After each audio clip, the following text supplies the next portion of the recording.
2 Chronicles chapters 27 and 28. Jotham was 25 years old when he became king, and he reigned in Jerusalem 16 years. His mother's name was Jerusha, daughter of Zadok.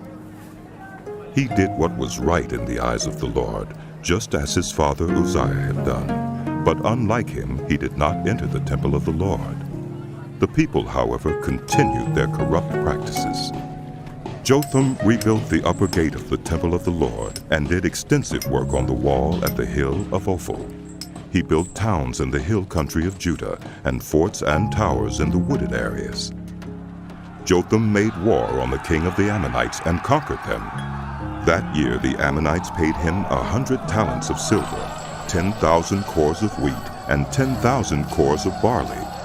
The Ammonites brought him the same amount also in the second and third years.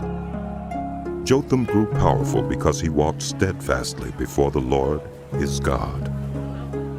The other events in Jotham's reign, including all his wars and the other things he did, are written in the book of the kings of Israel and Judah. He was 25 years old when he became king, and he reigned in Jerusalem 16 years.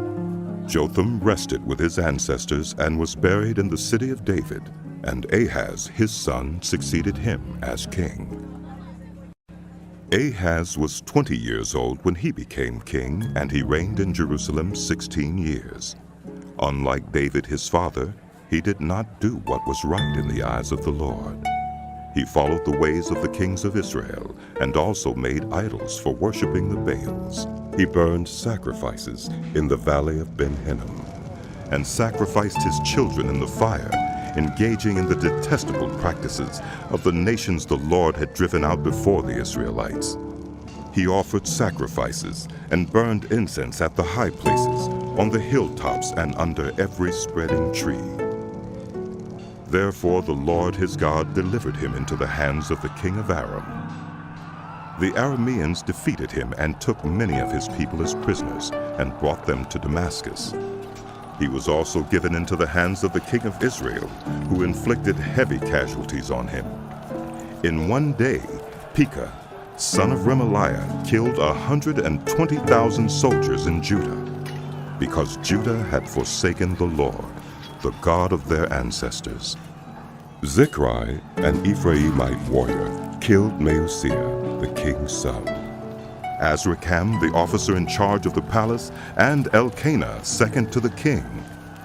The men of Israel took captive from their fellow Israelites in Judah 200,000 wives, sons, and daughters. They also took a great deal of plunder, which they carried back to Samaria. But a prophet of the Lord named Oded was there, and he went out to meet the army when it returned to Samaria. He said to them, "Because the Lord, the God of your ancestors, was angry with Judah, he gave them into your hand, but you have slaughtered them in a rage that reaches to heaven. And now you intend to make the men and women of Judah and Jerusalem your slaves. But aren't you also guilty of sins against the Lord your God?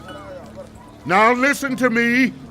Send back your fellow Israelites you have taken as prisoners, for the Lord's fierce anger rests on you."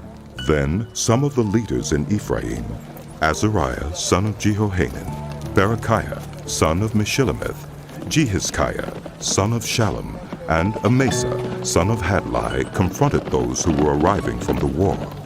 "You must not bring those prisoners here," they said, "or we will be guilty before the Lord. Do you intend to add to our sin and guilt? For our guilt is already great, and his fierce anger rests on Israel." So the soldiers gave up the prisoners and plunder in the presence of the officials and all the assembly. The men designated by name took the prisoners, and from the plunder they clothed all who were naked. They provided them with clothes and sandals, food and drink, and healing balm. All those who were weak they put on donkeys. So they took them back to their fellow Israelites at Jericho, the city of palms, and returned to Samaria. At that time King Ahaz sent to the kings of Assyria for help. The Edomites had again come and attacked Judah and carried away prisoners, while the Philistines had raided towns in the foothills and in the Negev of Judah. They captured and occupied Beth-Shemesh, Aijalon, and Gederoth, as well as Soko, Timnah, and Gimzo, with their surrounding villages. The Lord had humbled Judah because of Ahaz, king of Israel, for he had promoted wickedness in Judah and had been most unfaithful to the Lord. Tiglath-Pileser, king of Assyria, came to him, but he gave him trouble instead of help. Ahaz took some of the things from the temple of the Lord, and from the royal palace, and from the officials, and presented them to the king of Assyria. But that did not help him. In his time of trouble, King Ahaz became even more unfaithful to the Lord. He offered sacrifices to the gods of Damascus, who had defeated him, for he thought, "Since the gods of the kings of Aram have helped them, I will sacrifice to them so they will help me." But they were his downfall, and the downfall of all Israel. Ahaz gathered together the furnishings from the temple of God, and cut them in pieces. He shut the doors of the Lord's temple, and set up altars at every street corner in Jerusalem. In every town in Judah he built high places to burn sacrifices to other gods, and aroused the anger of the Lord, the God of his ancestors. The other events of his reign and all his ways from beginning to end are written in the book of the kings of Judah and Israel. Ahaz rested with his ancestors and was buried in the city of Jerusalem, but he was not placed in the tombs of the kings of Israel. And Hezekiah his son succeeded him as king. 2 Kings chapter 17, verses 1 through 4. In the 12th year of Ahaz, king of Judah, Hoshea, son of Elah, became king of Israel in Samaria, and he reigned 9 years. He did evil in the eyes of the Lord, but not like the kings of Israel who preceded him. Shalmaneser, king of Assyria, came up to attack Hoshea, who had been Shalmaneser's vassal and had paid him tribute. But the king of Assyria discovered that Hoshea was a traitor, for he had sent envoys to So, king of Egypt, and he no longer paid tribute to the king of Assyria, as he had done year by year. Therefore Shalmaneser seized him and put him in prison,